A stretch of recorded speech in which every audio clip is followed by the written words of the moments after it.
Sr. Presidente, senhoras e senhores deputados, voltamos a discutir nesta Casa uma estratégia regional para a agricultura biológica na região para vigorar até 2030.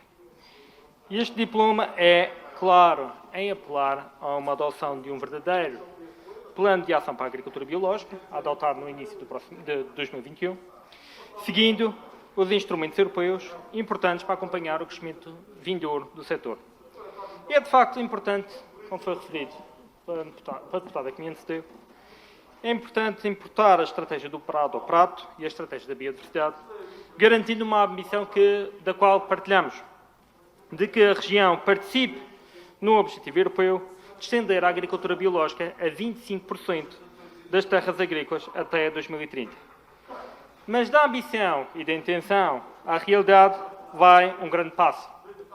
E este diploma é também extenso na sua nota preambular em descrever de forma exaustiva aquelas que foram as intenções dos sucessivos governos em implementar uma estratégia regional, cujas concretizações, permitam-me acrescentar, cujas concretizações muitas vezes não passaram de boas intenções, e todos sabemos onde é que abundam as boas intenções. Era necessária realmente uma estratégia que fosse ao encontro das pretensões dos agricultores no que diz respeito à produção e à comercialização. Mas, de facto, é importante analisar aquele que foi o documento orientador que, em 2016, previa que, a médio e longo prazo, a agricultura madeirense fosse maioritariamente realizada em modo de produção biológica, estando previsto, inclusive, para a Ilha do Porto Santo, uma implementação integral com 100% de produção ao nível biológico. E é curioso ver alguns dos resultados desta estratégia. Ora, vejamos o que diz o documento propagandístico lançado pela Direção Regional da Agricultura, que em 2019 dizia, e cito, a área em agricultura biológica cresceu em 2018, atingindo os 188 hectares e confirmando a tendência de crescimento iniciada em 2015. De facto, esqueceu-se a Direção Regional salientar que 2015 foi o ano mais baixo das últimas 2 décadas e era difícil descer ainda mais ao fundo do poço.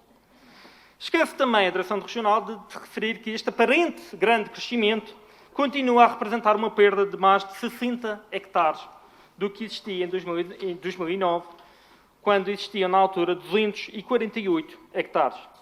Mas continuemos nos números, os números oficiais da Direção Regional de Estatística e do Instituto Nacional de Estatística. Reduções da população agrícola familiar diminui 9%, 3.800 pessoas a menos do que em 2009.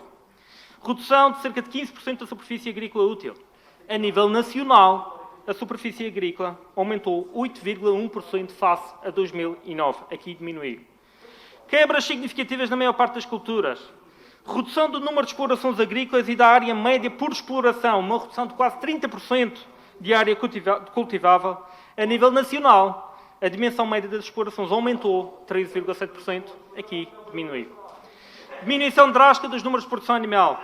Média de 56% nas cabeças de gado, que atinge, e se atendermos aos dados da Direção Regional da Agricultura, do TREM, aliás, atinge 95% nos suínos.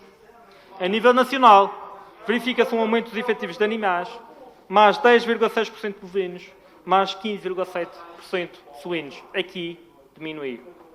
Assistimos a um grave aumento da dependência de produtos agrícolas do exterior. E todos sabemos porquê. Porque este beneficia única e exclusivamente os negócios e as empresas ligadas à importação e aos portos, e não aos nossos agricultores. Relativamente à produção agrícola em modo biológico, o total da área agrícola diminui 26%, mais de 60 hectares, como referi anteriormente. Continuamos a aguardar um verdadeiro quadro de incentivos. Uma tendência completamente inversa ao que se verifica a nível nacional, onde existe um aumento para o triplo das explorações certificadas para a produção biológica. E isto demonstra, de uma forma inequívoca, que o rumo tem de ser redefinido. Que a agricultura regional precisa de uma nova abordagem. Mas há uns dias, dizia um deputado social-democrata, que a defesa da agricultura não tem dono. Deputado que neste momento está distraído, mas tinha, na altura, toda a razão. Tem toda a razão.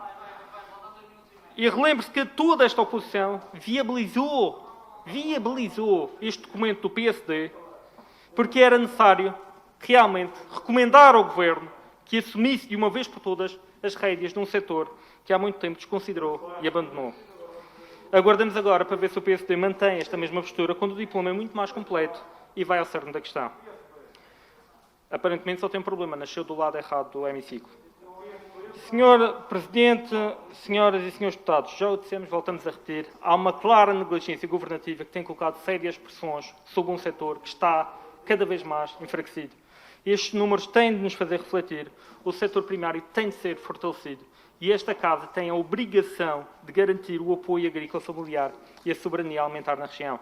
Não podemos aceitar que, após mais de um ano de pandemia, ainda existam agricultores que nos batem à porta, como aconteceu esta semana, que se dirigem a esta Assembleia para nos questionarem o porquê de estarem completamente vedados aos apoios públicos criados no âmbito do combate à pandemia. Quando têm empresas como todos os outros, quando são trabalhadores como todos os outros, quando pagam impostos como todos os outros, mas que são obrigados a aguardar que o Governo os tenha em consideração. Quando muitos deles só recebem chamadas do Governo Regional para uma esporádica visita do Sr. Secretário, do Sr. Presidente, para a fotografia da praxe, para a propaganda do costume, mas que depois, quando questionei em relação aos apoios, zero foi a sua resposta. O que é visível pelos números oficiais e o que é visível pelos agricultores é que o Governo tem falhado para com a agricultura, tem falhado para todos aqueles que trabalham a terra. E ao contrário do que foi afirmado nesta Casa ainda há umas semanas, nós não queremos uma diminuição da área agrícola. Esta não pode ser a visão de qualquer deputado desta Casa.